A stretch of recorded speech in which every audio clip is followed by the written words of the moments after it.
নমস্কাৰ, যিয়ে কলেজ আছে ইতিমধ্যে পলিটেকনিক অনলাইন এপ্লাই কৰিছে তেওঁলোকে মেৰিট লিষ্টৰ বাবে অপেক্ষা কৰি আছে।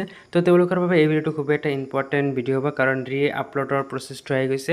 তো এইটো ভিডিঅ'ত আমি কিছুমান কমেণ্ট আপোনালোক আলোচনা কৰিম যে ৰি আপলোডৰ লাষ্ট ডেটটো কেতিয়া, ৰি আপলোড নকৰিলে কি হ'ব, আমাৰ যিটো সিট সেইটো কেঞ্চেল হ'ব নেকি, লগতে জনাম যে ৰি আপলোডৰ যিটো প্ৰচেছ বা আপোনালোকে ৰিজেক্ট আহিলে কেনেকৈ গম পাব ৰিজেক্ট আহিছে, লগতে আপোনালোক জনাম আপুনি কি কি ডকুমেণ্টছ আপলোড কৰিব দিছে, আপুনি কি কি ডকুমেণ্টছ আপলোড কৰিব লাগিব, আৰু লগতে জনাম যে কোনসকলৰ এতিয়াও মানে মেছেজটো অহা নাই কিন্তু কনফাৰ্ম মেছেজটো আহিব বা ৰি আপলোডটো 100% চিয়'ৰ যে আহিব। যদি মেছেজ অহা নাই, লগ ইন কৰিলে তেওঁ প্ৰফাইলে দেখিব পৰা নাই যে ৰি আপলোড আহিছে, কিন্তু কনফাৰ্ম তেওঁলোকৰ ৰি আপলোড আহিব। কোনসকলে আহিব সেইটো আপোনালোকৰ লগত জনাম। তো আপুনি ভিডিঅ'টো শেষলৈ চাব, আপোনালোকে অলপ স্কিপ নকৰিব, কাৰণ অলপ স্কিপ কৰিলে আপোনাৰ ভুল হৈ যাব পাৰে, আৰু আপুনি যাতে আপোনাৰ ছিট বা এডমিশ্যনৰ পৰা বঞ্চিত নহয় তাৰ বাবে আপোনালোকৰ বাবে এনেকুৱা ধৰণৰ ভিডিঅ' লৈ আহিছোঁ।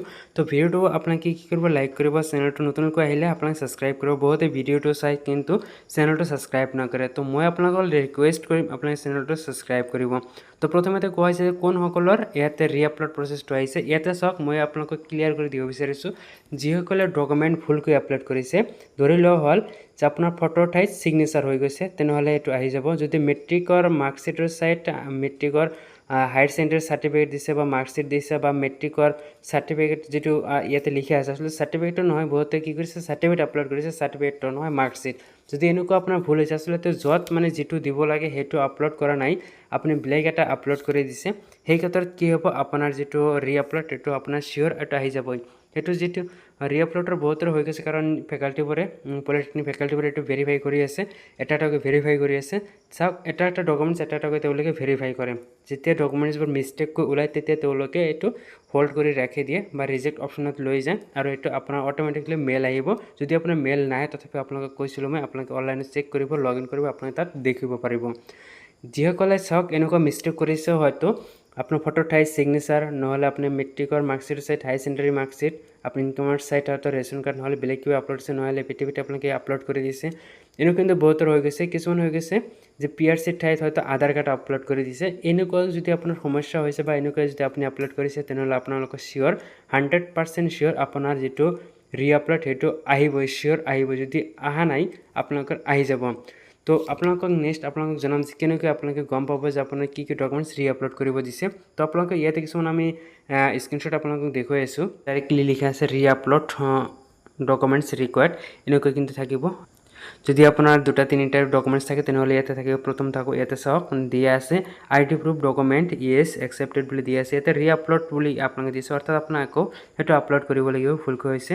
কিন্তু বহুতৰ এনেকুৱা হৈ গৈছে, কিছুমানৰ হয়তো কি হৈছে যে ইয়াতে PRC ডকুমেণ্ট আপলোড কৰিব দিছে, অৰ্থাৎ PRCটো বহুতৰ হয়তো এনেকুৱা ভুলকৈ আপলোড কৰিছে, আধাৰ কাৰ্ড আপলোড কৰিছে। তেওঁলোকৰ ক্ষেত্ৰত ইয়াতে চাওক, ইয়াতে দুটা আপলোড কৰিছে, প্ৰথম আইডেণ্টি প্ৰুফ, ইয়াতে PRC। বহুত এনেকুৱা হৈ গৈছে, কিছুমান হয়তো তিনিটাও আহিছে। আমাৰ লগত তেনেকুৱা মানে মেছেজ মধ্যে হাতত আহিছে যে বহুতৰ তিনিটাও ইয়াতে ৰিজেক্ট হৈছে, তিনিটা ডকুমেণ্টছ আকৌ আপলোড কৰিব দিছে। এনেকুৱা কিন্তু থাকে যে ইয়াতে ক্লাছ 10 বুলি দিয়া আছে, ইয়াতে ক্লাছ 10 বুলি দিয়া আছে, এইটো মানে এইটো নহয়। ক্লাছ 10ৰ আপোনাৰ মাৰ্কশ্বিট, আপোনাৰ চাৰ্টিফিকেট বিচাৰিছে, আপোনালোকে এটা মাৰ্কশ্বিটটো দিব লাগিব।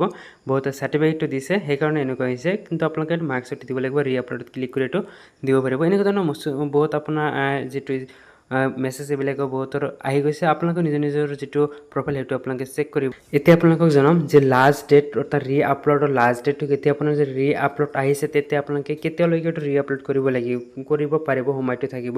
তো মই আপোনালোকক ইম্পৰ্টেণ্ট এটা কথা ক'ব বিচাৰিছোঁ যে আপোনাৰ যদি আজি আপোনাৰ ৰি আপলোড অপশ্যনটো আহিছে, আপোনালোকে আজি আহিলে আপোনালোকে কালিৰ ভিতৰতে আপোনালোকে ৰি আপলোড যিটো প্ৰচেছ সেইটো কমপ্লিট কৰি দিব।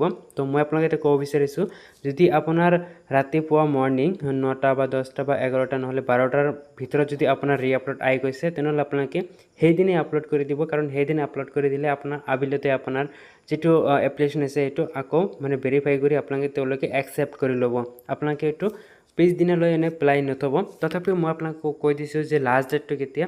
লাষ্ট ডেটটো হৈছে ইয়াতে 5 জুলাই, অৰ্থাৎ 5 জুলাই তাৰিখলৈকে আছে। কিন্তু 5 জুলাই সেইটোলৈ আপোনালোকে নাথাকিব, তাৰ আগতে আপোনালোকে কৰিবলৈ চেষ্টা কৰিব, কাৰণ 5 জুলাইলৈ থাকিলে সেই সময়ত হয়তো ছাৰ্ভাৰটো ডাউন হ'ব পাৰে, আপোনালোকৰ যিটো ৰি আপলোড সেইটো আপোনালোকে এইটো কেঞ্চেল হৈ যাব পাৰে।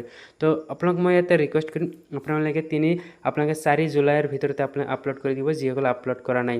কোনোবাৰ যদি 5 তাৰিখত এইটো ৰি আপলোড অপশ্যনটো আহি যায়, তেনেহ'লে তেওঁলোকে 5 তাৰিখতে কৰি দিব 6 তাৰিখলৈকে এইটো অপেক্ষা কৰি নাৰাখিব কাৰণ 6 তাৰিখ এইটো আগতে গুচি যাব 5 তাৰিখ এইটো লাষ্ট ডেট হয় আৰু 5 তাৰিখৰ ভিতৰতে যিটো অনলাইন ভেৰিফিকেশ্যন এইটো কমপ্লিট হৈ যাব আপোনালোকৰ ৰিআপলোডৰ প্ৰচেছটো কমপ্লিট হৈ যাব আৰু যদি আপোনাৰ ৰিআপলোডৰ অপশ্যনটো অহা নাই তেনেহ'লে আপুনি একো কৰিব নালাগে আপোনাৰ ডকুমেণ্ট সকলোখিনি অ'কে কাৰেক্ট আছে চাওক ৰিআপলোড হৈ গ'লে কমপ্লিট হৈ গ'লে নহ'লে যদি ৰিআপলোড কাৰোবাৰ অহা নাই ডকুমেণ্টছ ঠিকেই আছে তেওঁলোকে কি কৰিব লাগিব তেওঁলোকে একো কৰিব নালাগে তেওঁলোকৰ ডাইৰেক্ট যিটো এপ্লিকেশ্যন সেইটো মেৰিট লিষ্টত গুচি যাব অৰ্থাৎ ডিটেইলি গুচি যাব ডাইৰেক্ট মেৰিট লিষ্টত গুচি যাব তেওঁলোকে একো কৰিব লাগে একো টেনশ্যন নাই তেওঁলোকে 15 জুলাইত তেওঁলোকে মেৰিট লিষ্টটো চাব পাৰিব তো এইখিনি আছিল বহুতে এইটো জানিবলগীয়া আছিলে যে কেতিয়া লাষ্ট ডেট আৰু কোনসকল আহিব আমাৰ অহা নাই আমাৰ আহিব নেকি বহুত এনেকুৱা ধৰণৰ মেছেজ কৰি থাকে হোৱাটছআপত গ্ৰুপত মানে এনেকুৱা গ্ৰুপত নহয় পাৰ্চনেলভাৱে এনেকুৱা বহুতে সুধি থাকে সেইকাৰণে এই ভিডিঅ'টো আপোনালোকৰ বাবে লৈ আহিছোঁ তো যদি ভিডিঅ'টো ভাল পাইছে লাইক কৰিব যদি কিবা বুজা পোৱা নাই কিবা